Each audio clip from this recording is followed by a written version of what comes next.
अस्सलाम वालेकुम नाजरीन, आप यूट्यूब चैनल देख रहे हैं। मैं इमरान खान हूँ। अब तक की जो इन्फॉर्मेशन है मैं आपके साथ शेयर करता हूँ। ये सुबह का वक्त है जब आप ये वीलॉग देख रहे हैं। सूरत हाल इस वक्त ये है कि पंजाब में लाइटें बंद रही रात भर। ख़ास तौर पे रावलपिंडी में जो है वो मुकम्मल तौर पे लाइटें बंद करवाई गई। साहिवाल के अंदर एमरजेंसी थी, ओकाड़ा के अंदर एमरजेंसी थी, उसके अलावा लाहौर के अंदर, कसूर के अंदर बहुत सारी जगहों पे ऐलानात भी किए गए। और जो बॉर्डर एरियाज़ हैं, गंडा सिंह का इलाका है या दीगर कुछ एरियाज़ हैं, यहाँ पे इवन सियालकोट के अंदर भी, गुजरावाला के अंदर भी एक वाकया भी रिपोर्ट हुआ है। ये सारी चीज़ें मैं आपके सामने रखता हूँ। लेकिन ओवरऑल एक जंग के खौफ की फिजा है। पाकिस्तानी वैसे जंग से खौफजदा तो नहीं होते, लेकिन ये ख़तरा तो मौजूद है जंग का। रावलपिंडी में जितनी भी रेजिडेंशियल सोसाइटियाँ हैं वहाँ पे लाइटें बहुत ज़्यादा होती हैं और वहाँ पे स्पेशली अहकामात जारी किए गए थे। बहुत सारे इलाकों में बिजली को बंद किया गया और ये भी कहा गया कि लोग खुद से भी अपनी बिजली बंद रखें। जो स्ट्रीट लाइट्स हैं वो भी बंद रखी गई, रोड्स के ऊपर जो लाइट्स हैं वो भी बंद रखी गई और लोगों को मसाजिद में ऐलान करके ये कहा गया कि आप अपने अपने घरों की लाइटें बंद रखें। जबकि अडियाला जेल के आसपास के इलाकों में भी लाइटें बंद रखी गई हैं। दो बड़ी इंपॉर्टेंट जगह हैं यहाँ रावलपिंडी में। जब आप रावलपिंडी की बात करते हैं तो वहाँ पे दो जगह हैं जो बहुत इंपॉर्टेंट हैं। एक तो GHQ है और दूसरी अडियाला जेल है। अडियाला जेल इसलिए इंपॉर्टेंट है कि पाकिस्तान का सबसे इंपॉर्टेंट आदमी उस जेल के अंदर बंद है। पाकिस्तान का सबसे बड़ा लीडर जिसके नाम के ऊपर लोग सबसे ज़्यादा वोट देते हैं, वो पाकिस्तान का सबसे ताकतवर और सबसे बड़ी आवाज़ है, वो इस वक्त अडियाला जेल में बंद है। जबकि GHQ इसलिए कि पाकिस्तान का दिफाई नुक्ता नज़र से वो एक इम्पॉर्टेंट एरिया है और GHQ में भी जो है वो क्योंकि रावलपिंडी में है तो इस हवाले से उसकी हसासियत है। अब इंडिया के अंदर भी इसी किस्म की सूरत हाल थी।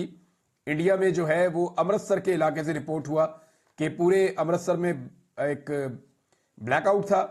अब ये वो एरिया है जहाँ पे सिख कम्युनिटी रहती है। इंडिया में जो सिख कम्युनिटी है वो वहाँ रहती है। खालिस्तान के हवाले से जो आवाज़ें उठती हैं वो मशरकी पंजाब से उठती हैं क्योंकि वहाँ पे सिख बरादरी की अक्सरियत है। सिखों का जो मजहबी मकामात हैं वो पाकिस्तान में हैं और सिख जो है वो अलग मुल्क बनाने के लिए अक्सर औकात जो है वो उनकी खालिस्तान के हवाले से आवाज़ें उठती हैं और वो कनाडा के अंदर भी मौजूद हैं, बरतानिया में भी मौजूद हैं, अमेरिका में भी मौजूद हैं, दुनिया के मुख्तलिफ ममालिक में, और इंडिया के अंदर भी उनकी तहरीक चलती रहती है। इस हवाले से वो वक्तन फ़वक्तन कभी रेफरेंडम करवाते हैं कि अलग मुल्क बनाया जाए, कभी कोई और चीज़ करते हैं। तो सिखों ने अपनी इकॉनमी भी बेहतर की है। लेकिन पाकिस्तान के हवाले से इंडिया ने ये क्लेम किया कि पाकिस्तान जो है वो अमृतसर पे अटैक कर सकता है। तो मेरा नहीं ख्याल कि पाकिस्तान ऐसे एरिया पे अटैक करेगा जहाँ पे सिख कम्युनिटी रहती हो या सिविलियंस को वहाँ पे नुकसान पहुँचाया जाए। पाकिस्तान मिलिट्री इंस्टॉलेशंस पे हमला कर सकता है। उसकी वजह यह है कि भारतीय मिलिट्री ने पाकिस्तान के ऊपर अटैक किया है तो जवाब भी भारतीय मिलिट्री को मिलना चाहिए, ना कि वहाँ के सिविलियंस को जवाब मिलना चाहिए। दूसरा, जो सिख कम्युनिटी है वो तो उसकी हमदर्दियाँ बहुत हद तक पाकिस्तान के साथ रहती हैं, या अगर जिनकी पाकिस्तान के साथ हमदर्दी नहीं भी रहती तो भी वो पाकिस्तान को कोई दुश्मन की नज़र से नहीं देखते। उसकी वजह यह है कि उनके बहुत सारे मजहबी मकामात पाकिस्तान में हैं और जब वो यहाँ पे आते हैं तो पाकिस्तानी उन्हें खासा प्रोटोकॉल देते हैं। तो ऐसी सूरत हाल में पाकिस्तान कभी भी एक पूरी कम्युनिटी को अपना दुश्मन बनाने की गलती नहीं करेगा। अब खतरा एक और पैदा हो गया है कि भारत कहीं पे इंडियन पंजाब में कोई दहशतगर्दी का हमला करवा कर पाकिस्तान के खाते डाल के फिर से एक फॉल्स फ्लैग ऑपरेशन ना बना ले और उसके बहाने फिर से पाकिस्तान पर चढ़ ना दौड़े। नाजरीन, जो कुल मिलाकर बात है वो अगर एक जुमले में बंद की जाए तो वो ये है कि भारत के तैयारे गिराना एक दिफाई अमल था, मिसाइल हमलों का जवाब देना अभी बाकी है। कुल मिलाकर ये बात है, भारतीय फौज ने पाकिस्तान के अंदर घुसकर हमला करने की हिम्मत की है और पाकिस्तानियों को निशाना बनाया है। जो अब इंफॉर्मेशन आ रही है, DGISPR ने कंफर्म किया है 31 शहरी शहीद हो चुके हैं, जबकि 70 से जायद 71 की तादाद में बताया जा रहा है कि लोग जख्मी हैं, जिनमें कुछ लोग तो बहुत शदीद जख्मी हैं क्योंकि ये मिसाइल का अटैक था, कोई छोटा मोटा अटैक नहीं हुआ था। अब तैयारे गिराना हमारा दिफाई हिकमत अमली थी, दिफाई नुक्ता नज़र से हमने ये किया, लेकिन मिसाइल हमलों का जवाब देना अभी बाकी है जो पाकिस्तान की सरजमीन की खिलाफ वर्जी की गई। नादरीन, पाकिस्तान की हुकूमत और पाकिस्तान की जो मिलिट्री एस्टेब्लिशमेंट है दोनों अलग अलग तरह के स्टेटमेंट दे रही है। मुझे समझ नहीं आ रही कि ये, क्योंकि ये दोनों एक पेज पे हैं, इस पर तो कोई दो राय नहीं है, ये मिलकर फैसले करते हैं, इसमें भी कोई दो राय नहीं है। लेकिन मुझे हैरत होती है कि दोनों अलग अलग तरह के स्टेटमेंट कैसे दे सकते हैं।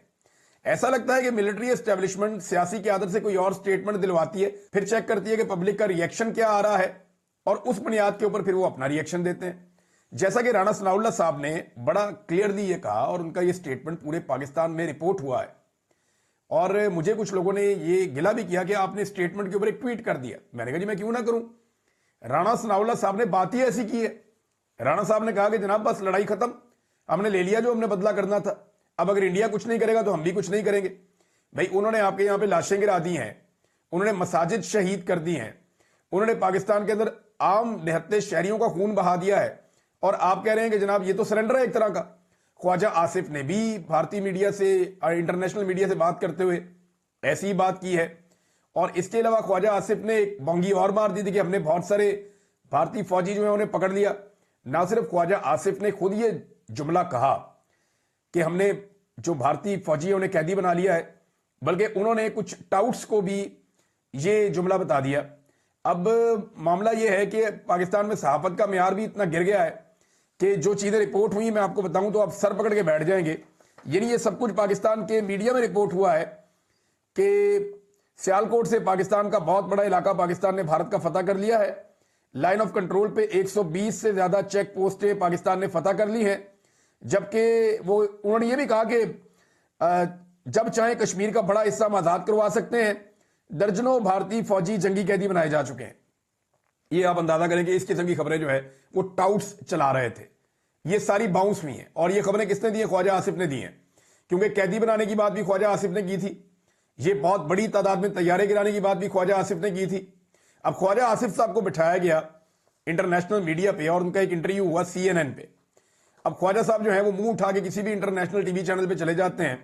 मेरे ख्याल में मैंने पहले भी कहा था कि इन्हां दे मुंह ते चिक्कू चाड़ो, ख्वाजा साहब का मुंह बंद करें, वरना ख्वाजा साहब तबाही फेर देंगे पाकिस्तान की फॉरेन पॉलिसी की, पाकिस्तान के नुक्ता नजर की।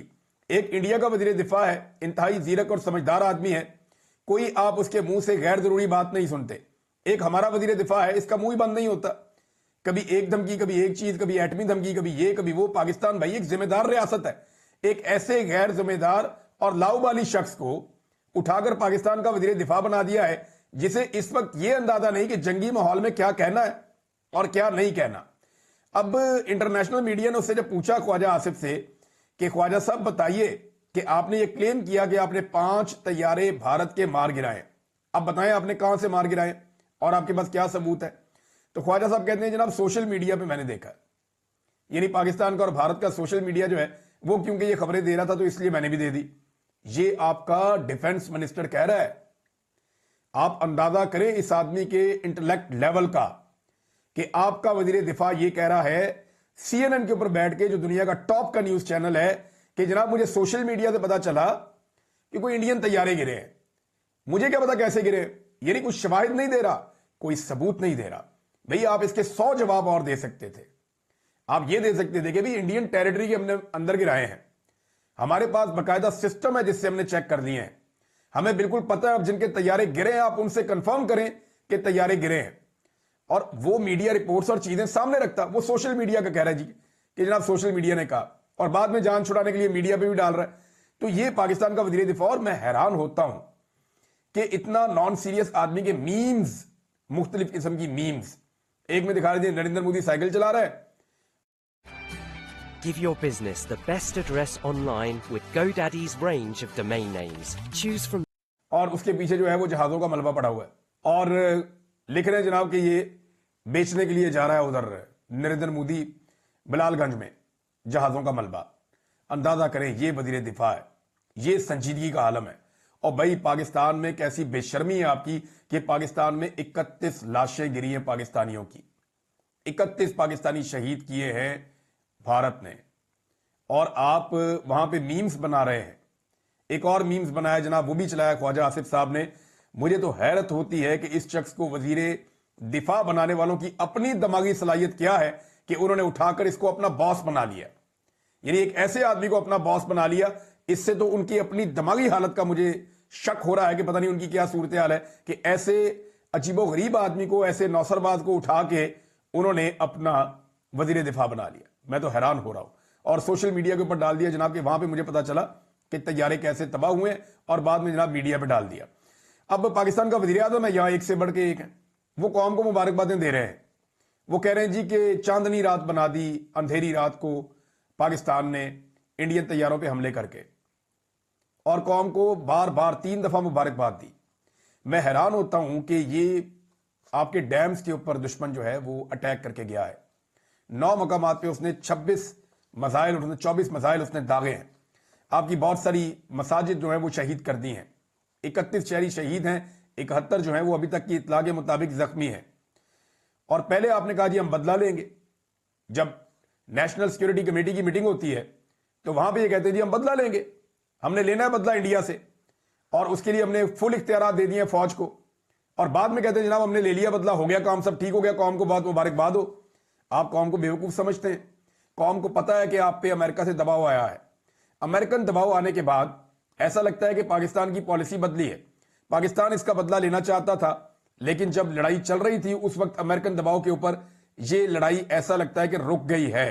लड़ाई दोबारा भी शुरू हो सकती है, लेकिन भारत ने जो करना था वो किया है। उसने पाकिस्तान के अंदर आगे टारगेट किया है और उन्होंने कामयाब हमला किया। अब शहबाज शरीफ की ये आदत है कि ये जब भी नाकाम होते हैं ना, ये मुबारकबाद दे देते हैं। जाफर एक्सप्रेस का बदतरीन इंसिडेंट पाकिस्तान के अंदर होता है, इंटेलिजेंस की बदतरीन फेलियर होती है, और ये आदमी बाद में ऑपरेशन के बाद मुबारकबाद दे रहा होता है। अंदाजा करें आप, इतनी जानी नुकसान हो जाता है, इतना पाकिस्तानियों का नुकसान होता है, और ये उसके बाद मुबारकबाद दे रहा होता है। इनको आदत पता है कहां से पड़ी है? ये इलेक्शन हार गए थे 8 फरवरी 2024 को, और इन्हें जाली फॉर्म 47 पे जिताकर 9 तारीख को मुबारकबाद दी गई थी। ये उस वक्त से हर शिकस्त के ऊपर, हर हार और हर नाकामी के ऊपर मुबारकबाद देता है। यानी हर चीज को फॉर्म 47 की तरह देखते हैं। लेकिन ये रियल वर्ल्ड है, यहां रियल लड़ाई हो रही है। कोई लीडर वाली बात नहीं की, कोई तदब्बर वाली बात नहीं की। मुझे अच्छी तरह याद है इमरान खान साहब से जब हम मिले थे, इंडिया के साथ जब क्लैश हुआ था 2019 में, तो इमरान खान ने कहा था कि जेट हमारा भी गिर सकता था। ये लड़ाई है, नुकसान किसी का भी हो सकता है, हमें पूरी संजीदगी के साथ अपनी फौज के साथ खड़ा होना होगा हर हालात में। ये इमरान खान साहब ने 2019 में उस वक्त कहा था। आपका वजीर आजम जो है वो 31 शहरी शहीद करवाने के बाद विक्ट्री स्पीच दे रहा है, और आपका डीजी ISPR क्या कह रहा है, वो टोटल डिफरेंट स्टेटमेंट है। वजीर आजम मुबारकबाद ने दे रहा है, आपका जो वजीर इत्तलात है वो मुबारकबाद ने दे रहा है। राणा सनाउल्लाह ने कहा जी हमारा बदला पूरा हो गया, अब हम लड़ने नहीं चाहते। ख्वाजा आसिफ ने सीज फायर की बात कर दी, जबकि आपके डीजी ISPR का स्टेटमेंट है कि मासूम शहरियों के नाहक खून के आखिरी कतरे तक का मुकम्मल हिसाब लिया जाएगा। उन्होंने कहा जी हम तो अभी हिसाब लेंगे, लड़ाई तो अभी जारी है, ये तो खत्म नहीं हुई, और इसका अभी हिसाब लेना पूरी कौम यही कह रही है। अब ये कैसे मुमकिन है कि डीजी ISPR कोई और बात करे और वजीर आजम कोई और बात करे? देखें, वजीर आजम की बात ही मुकद्दम होनी चाहिए ना। वजीर दिफा इज द बॉस। जब बॉस कह रहा है कि जनाब हम करने जा रहे हैं सीज फायर, तो फिर जो जूनियर ऑफिसर है डीजी ISPR वो कैसे कह सकता है कि हमने भी हिसाब लेना है? तो कोई एक पॉलिसी नहीं है, ये बाज़ाहिर दिखाई दे रहा है या दिखाया जा रहा है, लेकिन एक्चुअल सिचुएशन ये है कि ये अवाम का गमो गुस्सा और रिएक्शन भी साथ साथ चेक कर रहे हैं कि अगर इस वक्त हम सीज फायर कर लेते हैं तो इसका नतीजा क्या निकलेगा। यानी ये तो वही सिचुएशन होगी ना कि भारत आया, उसने अपनी मनमानी की, और आपने अपने दिफा में उनके 2-3 तैयारे गिरा दी। अब 3 तैयारे कंफर्म किए भारत के मीडिया ने भी। Here's what you need to know about Nomadic. If their usage is up, why are they looking at competitors? Their new CMO said her main focus is और जो सबसे बड़ी खबर है वो बड़ी खबर यह है कि फ्रांस के एक इंटेलिजेंस ऑफिशियल ने अपना नाम ना बताने की शर्त के ऊपर CNN को यह रिपोर्ट कर दिया है, अमेरिकन मीडिया को, कि जनाब हमारा एक रफाल तैयारा या एक राफेल तैयारा पाकिस्तान ने मार गिराया। बाकी जो नुकसान अगर कुछ और हुए हैं तो उसका अभी हम देख रहे हैं कि और मजीद नुकसान हुआ या नहीं हुआ, लेकिन एक राफेल तैयारा फ्रांस ने कंफर्म किया है। देखें, जिनका वो तैयारा होता है ना, उनके पास पूरा सिस्टम होता है, उन्हें एग्जैक्टली पता होता है कि उनका तैयारा कहां पे क्रैश हुआ, कहां पे उसे हिट किया गया और किस तरीके से उनका तैयारा गिरा। उनके पास उसका पूरा मैकेनिज्म और रिकॉर्ड मौजूद रहता है। तो अब जो फ्रांस है उसने ये कंफर्म कर दिया है कि एक तैयारा कम से कम राफेल पाकिस्तान ने गिराया है। भारत के लिए बड़ी शर्मिंदगी की बात है। अब इस सिचुएशन से निकलना कैसे है? जो लेटेस्ट इत्तला आई रात गए वो ये आई कि कुछ मिसाइल दागे गए हैं भारत की तरफ से गुजरांवाला पे, और उनमें से 3 मिसाइल मिस फायर हुए हैं, वो नहीं लग सके या उन्हें नाकाम बनाया गया है, और एक मिसाइल जो है उसमें धमाका हुआ है। गुजरांवाला के शहरी ये कह रहे थे कि 2 धमाकों की हमने आवाज सुनी है। अब ये सिचुएशन है। میں ناظرین کچھ صحافیوں کا اور اسحاق ڈار صاحب کا، ان لوگوں کا میں حیران ہو رہا تھا. وزیر اعظم نے بھی یہ کہا کہ ہم نے تحمل کا مظاہرہ نہ کیا ہوتا تو ہم بہت نقصان کر دیتے. ہمیں تو 10 بجے سے پتا تھا کہ یہ اٹیک ہونے جا رہا ہے پاکستان کے اوپر. تو معاملہ یہ ہے کہ اگر آپ کو 10 بجے سے پتا تھا کہ یہ اٹیک ہونے جا رہا ہے تو اٹیک ہونے سے پہلے روکنا تھا نا بھائی. اگر آپ کو یہ پہلے سے پتا تھا کہ اٹیک بھارت کرنے آ رہا ہے تو یہ 31 لوگوں کی شہادتوں کے لیے پھر بھارت تو نہیں، پھر تو آپ رسپانسیبل ہوئے. جن کو پتا تھا کہ سامنے سے دشمن آ رہا ہے وہ آج مارے گا. 10 بجے آپ نے کلیم کیا کہ آپ کو پتا تھا. اب آپ قوم کے مجرم ہیں. آپ کو جواب دینا پڑے گا کہ آپ روک کیوں نہیں پائے. آپ کو روکنا چاہیے تھا. یہ کیسے ہو سکتا ہے کہ آپ کو پہلے سے پتا ہو اور ان کے جہاز اڑے بھی، وہ آئے بھی، اور اس کے بعد وہ دور سے مارے بھی میزائل، اور وہ آگے اپنے ٹارگٹ کو ہٹ بھی کر دیں اور بعد میں وہ اناؤنسمنٹ بھی کر دیں. تو آپ کو اپنے ایئر ڈیفنس سسٹم کو ایکٹیویٹ کر کے ان میزائلوں کو تباہ کرنا چاہیے تھا، یا ان طیاروں کو میزائل چھوڑنے سے پہلے تباہ کرنا چاہیے تھا تاکہ پاکستان کا نقصان نہ ہوتا. یہ تو ایک طرح کا اعتراف جرم ہے جو پاکستان کا وزیر اعظم اور پاکستان کا جو نائب وزیر اعظم ہے اسحاق ڈار، یہ دونوں جو کر رہے ہیں یہ ایک طرح کا اعتراف جرم ہے. اور کہتے ہیں جی ہم نے کہا تھا تحمل کا مظاہرہ کرے فوج، ورنہ ہم 5 کی جگہ 15 طیارے گرا دیتے. تو بھائی گرا دیتے، آپ کے پھپھی کے پتر تھے وہ، آپ کو گرا دینے چاہیے تھے. جو آپ پہ اٹیک کر رہا ہے آپ اس کو نہیں ماریں گے تو اور کیا کریں گے. آپ کو ڈی چوک میں پاکستانیوں میں تو ترس نہیں آیا؟ وہاں پہ تو آپ نے نہیں کہا کہ تحمل کا مظاہرہ کریں. 9 مئی کے بعد بہت سارے اور لوگ بھی ہیں آج کل تحمل کا مظاہرہ کرنے کی بات کر رہے ہیں. جب کور کمانڈر ہاؤس کے اوپر ایک اٹیک ہو گیا تھا اور وہاں پہ ایک معمولی آگ لگ کے تھوڑی سی توڑ پھوڑ ہو گئی تھی تو اس کو ایک سانحہ بنا دیا گیا. وہاں پہ لوگوں کے وزٹ کروائے گئے، یونیورسٹیز آ رہی ہیں، کالجز آ رہے ہیں، فنکار جا رہے ہیں.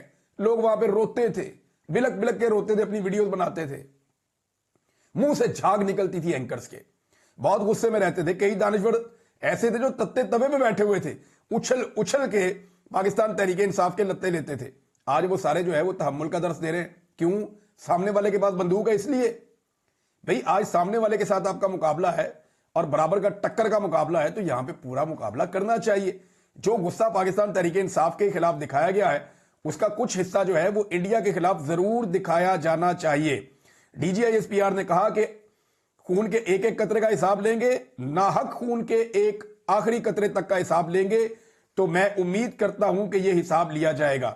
اب ناظرین بلاول کو بتاتے ہی کچھ نہیں ہے بیچارے کو. وہ بیچارہ اسمبلی میں کھڑا ہو کے اگریسو تقریر کر رہا ہے، وہ زمین آسمان کے کلابے ملا رہا ہے کہ انج کر دیں گے تو انج کر دیں گے. اب بلاول زرداری کو اس کام پہ لگا کے باہر جا کے خود سیز فائر کی بات کر دی. بھئی بلاول زرداری کو اعتماد میں تو لے لیں کہ بھئی ہم لڑائی کی بات نہیں کرنا چاہ رہے، ہم تو کسی اور طرف جا رہے ہیں. بلاول کوئی اور بات کر رہا ہے، D G I S P R کوئی اور بات کر رہا ہے، وزیر اعظم کوئی اور بات کر رہا ہے، وزیر دفاع کوئی اور بات کر رہا ہے، آپ کے رانا ثناء اللہ صاحب کچھ اور کہہ رہے ہیں. ہر بندے نے اپنی ایک الگ راگ الاپ رہا ہے، ایک الگ لائن پکڑی ہوئی ہے، سارے اپنی اپنی لائن کے اوپر چل رہے ہیں. پاکستان کو کنفیوز کر کے انہوں نے رکھ دیا ہے اس صورتحال میں جب سارے پاکستان کو یکجا ہو کر کام کرنا چاہیے. وزیر اعظم نے ایک اور بہت بڑی بات کی.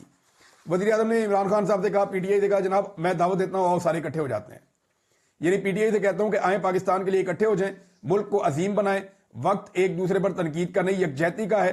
اس سے زیادہ شاندار موقع نہیں ہو سکتا. اپوزیشن کے چیمبر میں جانے کے لیے تیار ہوں. شہباز شریف کی پیشکش تحریک انصاف کا خیر مقدم. لیکن بات یہ ہے کہ پیشکش تو کی ہے، وہ ادھر اڈیالہ جیل کے اندر پاکستان کا سب سے مقبول لیڈر بیٹھا ہوا ہے. اس کی بہنوں سے تو اس کو ملنے نہیں دیتے آپ، اس کے رشتہ داروں سے تو اس کو ملنے نہیں دیتے آپ. اب اس کی پولیٹیکل پارٹی کی قیادت آج جا رہی ہے. علی امین گنڈا پور نے جانا ہے اور شاہد خٹک اور سہیل افریدی بھی ساتھ جا رہے ہیں. تو گنڈا پور صاحب ان دونوں کو ساتھ اس لیے بھی لے کر جانا چاہتے ہیں کہ گنڈا پور صاحب نہیں چاہتے کہ یہ الگ میں عمران خان کو ملے، کیونکہ یہ نوجوان اندر سے بھرے ہوئے ہیں، یہ بہت ساری باتیں کرنا چاہتے ہیں عمران خان صاحب سے، لیکن گنڈا پور صاحب کی موجودگی میں شاید یہ نہیں کر سکیں گے. اور گنڈا پور صاحب کو یہ فن بھی آتا ہے کہ وہ عمران خان صاحب سے ان کی موجودگی میں اپنے حق میں گواہیاں بھی دلوائیں گے. بتاؤ بھائی یہ چکر وہاں چلنا ہے کل، یہ مجھے پتا ہے آج کے دن میں. لیکن گنڈا پور صاحب کی آج ملاقات ہوتی ہے نہیں ہوتی یہ ایک الگ چیز ہے. اور جیل سے کیا خبر باہر آتی ہے یہ بھی ہمیں پتہ چل جائے گا. خبریں تو ساری آ ہی جائیں گی، کوئی خبر کبھی رکتی نہیں ہے. لیکن گزشتہ رات بڑی خوفناک تھی. کچھ میزائل جو ہیں وہ رپورٹ ضرور ہوئے کہ وہ چلائے گئے ہیں، لیکن کوئی بڑا نقصان جو ہے وہ رپورٹ نہیں ہوا. ایک اور خبر جو بڑی آئی ہے وہ یہ آئی ہے کہ پاکستان کے D G I S I جو اب وفاقی کابینہ کا حصہ بھی ہیں، نیشنل سیکیورٹی ایڈوائزر بھی ہیں شہباز شریف کے، عاصم ملک صاحب، ان کی اجیت ڈوول سے ان کا رابطہ ہوا ہے جو بھارت کے نیشنل سیکیورٹی ایڈوائزر ہے نریندر مودی کے. اور ان کے درمیان میں بات چیت کیا ہوئی ہے اس کے بارے میں ابھی نہیں پتا، لیکن بات چیت ہوئی ہے۔ پاکستانیوں کو ایک بات بتائی گئی تھی ناظرین، اور یہ دعویٰ کیا گیا تھا بار بار، محمد مالک صاحب نے بھی کیا، کچھ اور صحافیوں نے کیا، ملٹری اسٹیبلشمنٹ نے رابطے کر کے صحافیوں کو کہا تھا کہ ہم نے 8 ہدف انڈیا کے لاک کیے ہوئے ہیں، اگر انڈیا نے پاکستان کے اوپر کوئی میزائل داغا تو ہم سوچے سمجھے بغیر ان 8 اہداف کو نشانہ بنائیں گے، جن میں سے کچھ ڈیمز بھی ہیں۔ ابھی تک ہم انتظار کر رہے ہیں، پاکستان نے اس قسم کی کوئی کاروائی نہیں کی۔ اس طرح کی کاروائی سے پاکستان کو کس نے روکا؟ تو ایک ہی جواب ہے کہ پاکستان نے انٹرنیشنل جو سٹیک ہولڈرز ہیں ان کو یقین دلا دیا ہے کہ اب ہم اگر انڈیا حملہ نہیں کرے گا تو ہم بھی کوئی کاروائی نہیں کرنا چاہتے، تو ہماری طرف سے سیز فائر ہے۔ یہ رانا ثناء اللہ صاحب نے اوپنلی یہ بات کہہ دی ہے۔ رانا صاحب ویسے اس بارے میں مشہور ہیں کہ جو بات باقی لوگ نہیں کہہ پاتے، رانا صاحب کئی دفعہ وہ بات کہہ دیتے ہیں۔ اب معاملہ یہ ہے کہ اس طرح تو بھارت کو عادت پڑ جائے گی، وہ ہر چوتھے دن کوئی نہ کوئی فالس فلاگ آپریشن کیا کرے گا اور اس کے بعد پاکستان کے اوپر میزائل پھینک دیا کرے گا، چند درجن میزائل اور پھینک دے گا، پھر اور پھینک دے گا، اور آہستہ آہستہ اس کو ویسے ہی عادت ہو جائے گی جیسے پاکستان میں ڈرون حملے ایک دور میں امریکہ کیا کرتا تھا۔ اور ابھی جو گجرانوالہ والے حملے کے حوالے سے کچھ اطلاع یہ بھی ہے کہ وہاں پہ جو میزائل مارے گئے ہیں یا جو حملہ کیا گیا ہے اس میں ڈرون استعمال کیا گیا ہے، اور کچھ اطلاعات کے مطابق اس ڈرون کو پاکستانی فورسز نے تباہ بھی کر دیا ہے۔ تو ناظرین، کل ملا کر جو بڑی خبر ہے وہ یہ ہے کہ پاکستانی اب بھی انتظار کر رہے ہیں کہ کب پاکستان جو ہے وہ اپنی جوابی کارروائی کرے گا بھارت کے خلاف۔ پاکستان نے اپنا دفاع اچھا کیا ہے اور انڈیا نے کنفرمیشن بھی دی ہے، فرانس نے بھی کنفرمیشن دی ہے کہ کم سے کم ایک رافیل طیارہ گرا ہے۔ نریندر مودی کے لیے بہت شرمندگی کی بات ہے، وہ اس شرمندگی اور خفت کو کیسے مٹاتا ہے یہ بھی ایک بڑا سوال ہے۔